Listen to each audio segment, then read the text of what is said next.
Hello everyone. कंसेप्टो में आपका बहुत बहुत स्वागत है। ये है लेक्चर नंबर 7। इससे पहले मैं 6 वीडियोस अपलोड कर चुकी हूँ लैंग्वेज अक्रॉस द करिकुलम की। आप प्लीज चेकआउट कर लीजिएगा, मैं डिस्क्रिप्शन में लिंक भी डाल दूंगी।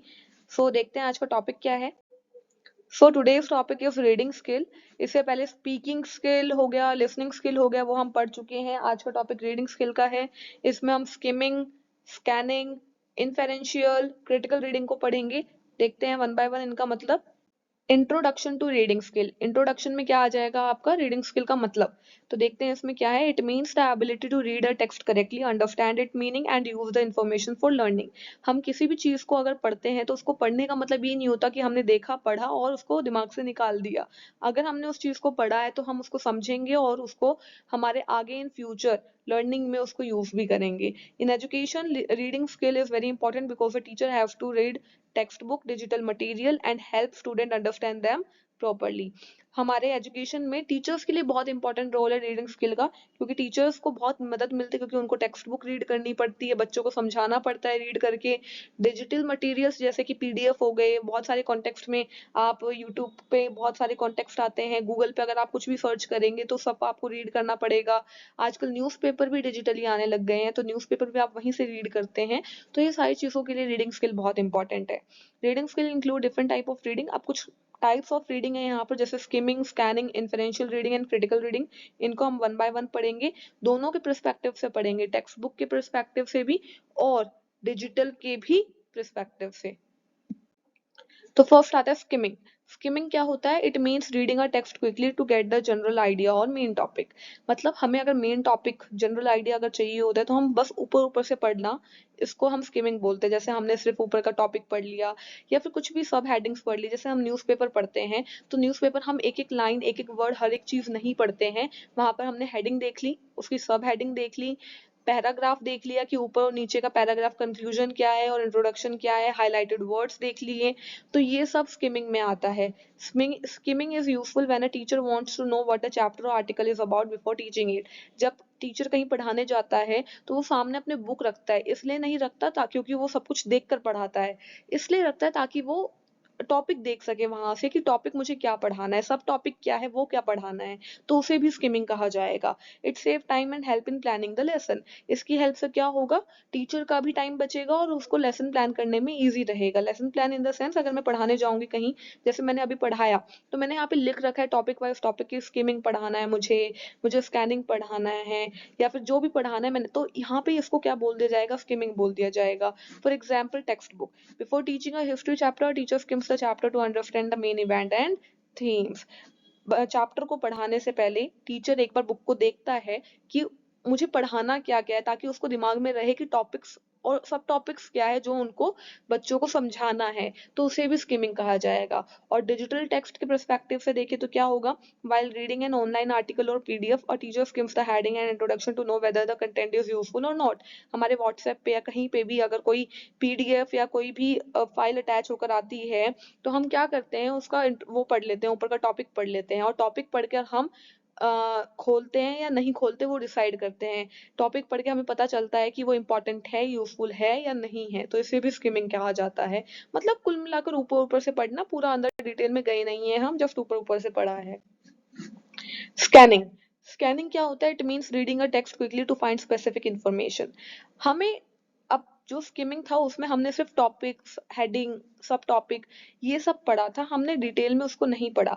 स्कैनिंग में हम हल्का फुल्का पढ़ते हैं।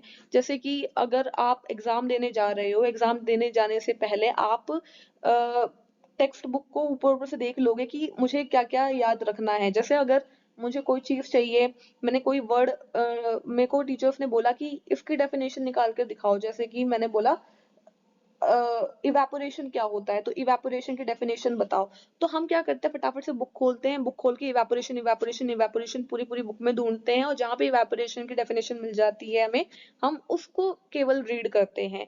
तो दैट इज स्कैनिंग, कि ऊपर से बस हमने देख लिया सब कुछ, हमने उसको डिटेल में कुछ भी नहीं पढ़ा, ना कुछ ढंग से देखा, बस ऊपर से स्कैन कर लिया, और जो हमें चाहिए था, जो मेरा हमारा मेन टॉपिक था, सिर्फ हम सीधा वहां पे जाके रुके और वो चीज हमने पढ़ी, तो that is scanning.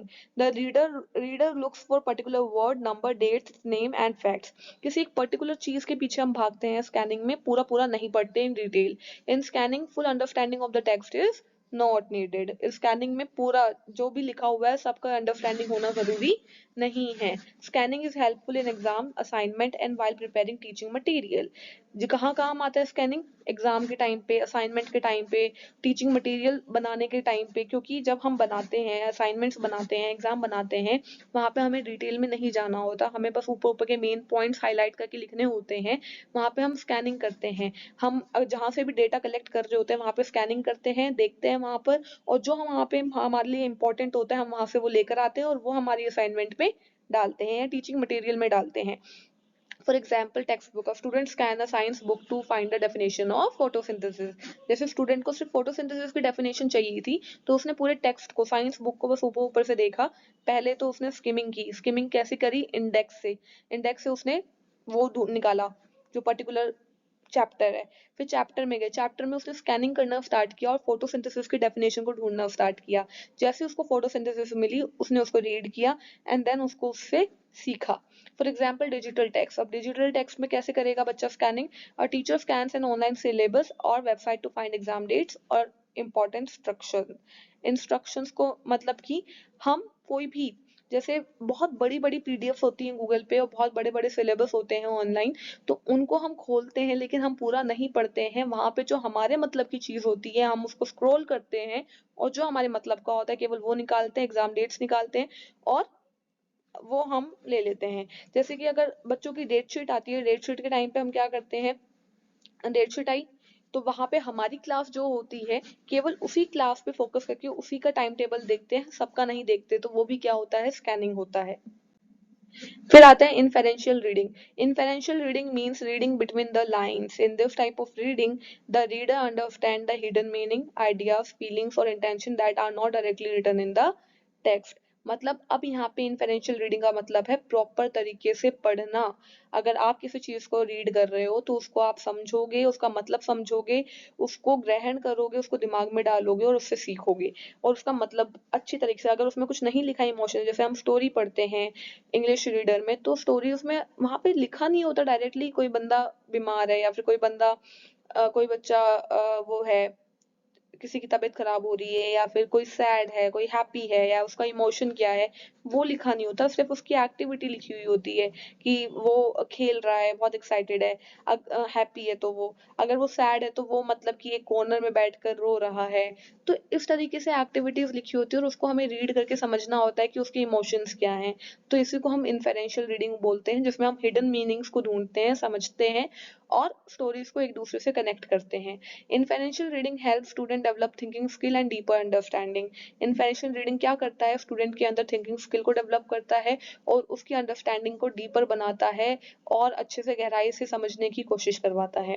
For example text book के परस्पेक्टिव से क्या एग्जाम्पल है? In a story the author does not say directly that the character is sad. जैसे मैंने अभी बताया था कि कोई भी एक स्टोरी है उसमें ऑथर ने डायरेक्टली नहीं बताया कि जो भी कैरेक्टर है उसमें वो दुखी है, but from the action and words, लेकिन जो उसने एक्टिविटीज लिखी थी, एक्शंस लिखे थे, जो शब्द लिखे थे वहां पर, रीडर अपने आप समझ गया कि उसकी फीलिंग क्या है। तो इसी को हम क्या बोलेंगे? इनफेरेंशियल रीडिंग बोलेंगे।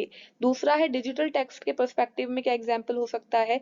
वाइल रीडिंग अ ब्लॉग और ऑनलाइन स्टोरी, हम ऑनलाइन कुछ भी देख रहे हैं, चाहे वो ब्लॉग हो या फिर ऑनलाइन स्टोरी हो, the reader guesses the writer's opinion और attitude from the language use. वहां पे जो लैंग्वेज यूज की है वहां से रीडर अपने आप समझ जाता है कि राइटर कहना क्या चाहता है, उसका ओपिनियन क्या होगा और वो किस वे में कह रहा है उस चीज को। क्रिटिकल रीडिंग मतलब होता है किसी भी टेक्स्ट को ढंग से पढ़ना और उसको चेक भी करना। The reader analyses the content, check fact, form opinions and decide whether the information is correct, useful और बायस्ड। मतलब अगर जैसे आजकल बहुत सारी न्यूज़ेस आती हैं हमारे ऑनलाइन, इंस्टाग्राम पे, फेसबुक पे या फिर कहीं भी बहुत सारी न्यूज़ेस आती हैं, तो हम उस पे फटाफट से भरोसा नहीं कर लेते, हम उसको रीड करते हैं, लेकिन रीड करने के साथ साथ हम सोर्स का पता लगाते हैं कि ये करेक्ट सोर्स से आया है या फिर ये किसी फेक न्यूज़ है या फिर क्या है। तो उसको हम चेक करते हैं और फिर डिसाइड करते हैं कि वो सही है, गलत है, या फिर मतलब कि काम की है या काम की नहीं है। The reader analyse the content, check fact, कि कंटेंट को हमने पहले एनालाइज किया, उसको देखा, उसके फैक्ट्स को मतलब उसमें जो लिखा हुआ है उसको चेक किया, उसके बारे में ओपिनियन बनाया, और फिर हमने डिसाइड किया कि जो इन्फॉर्मेशन उसमें लिखी हुई है कि वो सही है, काम की है या नहीं है। It is very important for teacher in the digital age because not all online information is reliable. ये बहुत इंपॉर्टेंट है क्योंकि सारी आजकल जो इन्फॉर्मेशन आती हैं वो सही नहीं होती हैं। उसमें 80% तो फेक होती है, 20% सही होती है अगर आज के टाइम पे देखा जाए तो। फॉर एग्जाम्पल, टेक्स्ट बुक के परस्पेक्टिव से इसका एग्जाम्पल है, teacher critically reads a textbook to check whether the information is updated and suitable for student। कि अगर बच्चे को पढ़ाते वक्त टीचर क्या करता है, सबसे पहले टेक्स्ट बुक को रीड करता है और देखता है कि उसमें जो लिखा हुआ है वो अपडेट हुआ है या नहीं है, या फिर उसमें अभी भी गलती है या नहीं है। तो फटाफट उसको चेक कर लेता है और फिर देखता है, चेक बताता है कि स्टूडेंट के लिए वो सुटेबल है या नहीं है। दूसरा, डिजिटल टेक्स्ट के रिस्पेक्टिव में क्या एग्जाम्पल है, a teacher critically reads an online article and check the source fact logic before using it in the classroom। Teacher अगर कोई भी ऑनलाइन आर्टिकल है उसको रीड करने के बाद उसको सीधा जाके क्लासरूम में नहीं बताएगा, बल्कि उसको चेक करेगा, उसका सोर्स चेक करेगा, उसके फैक्ट्स चेक करेगा, उसको जांचेगा, पड़तालेगा, उसके बाद ही उसको क्लासरूम में इंट्रोड्यूस करवाएगा, डिस्कस करेगा, उससे पहले उसको नहीं करवाएगा।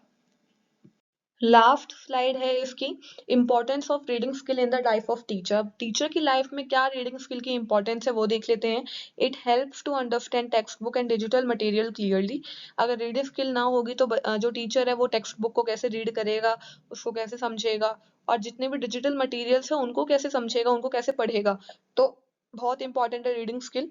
It helps to select correct and useful content for the student. जैसे कि हमने पिछली स्लाइड में देखा है, जो क्रिटिकल रीडिंग है उसकी हेल्प से स्टूडेंट के लिए करेक्ट एंड यूजफुल कंटेंट निकालने की भी हेल्प करवाता है टीचर की। कौन? Reading skill. तो अगर रीडिंग स्किल ना होगा, क्रिटिकल रीडिंग नहीं होगी, तो टीचर स्टूडेंट को कुछ भी पढ़ा देगा, वो नहीं समझ पाएगा कि स्टूडेंट के लिए क्या अच्छा है और क्या यूजफुल है और क्या यूजफुल नहीं है। It helps to improve students comprehension and thinking skill. साथ साथ में ये टीचर की हेल्प करता है कि वो स्टूडेंट को इम्प्रूव करे, स्टूडेंट की थिंकिंग स्किल को इम्प्रूव करे, स्टूडेंट की समझने की शक्ति को इम्प्रूव करे। It develop life long learning habit. साथ साथ में टीचर की हेल्प करता है कि वो उनके अंदर, टीचर के अंदर एक लाइफ लॉन्ग लर्निंग हैबिट डाले, क्योंकि टीचर हमेशा पढ़ के ही आगे पढ़ाएगा, हमेशा अपडेटेड सिलेबस ही पढ़ाएगा, अपडेटेड कंटेंट पढ़ाएगा। घिसा पिटा वही जो खराब है, गलत है, वो नहीं पढ़ाएगा अगर उनमें रीडिंग स्किल की हैबिट्स होगी तो। Thank you so much for watching this video. Please do like my video and subscribe my YouTube channel. Also do comment in the comment section। आपके सारे कमेंट्स मैं पढ़ती हूँ और साथ साथ में आपका थोड़ा सा सहयोग चाहिए। मैं वीडियोस बनाने की पूरी कोशिश कर रही हूँ, रोज मैं बनाती हूँ, रोज मैं अपलोड करने की भी कोशिश करती हूँ, पर थोड़ा सा लेट हो जाती हूँ। बीएड का सिलेबस मैं जल्दी जल्दी खत्म करवाने की कोशिश कर रही हूँ, बस थोड़ा सा सपोर्ट चाहिए आपका। धन्यवाद।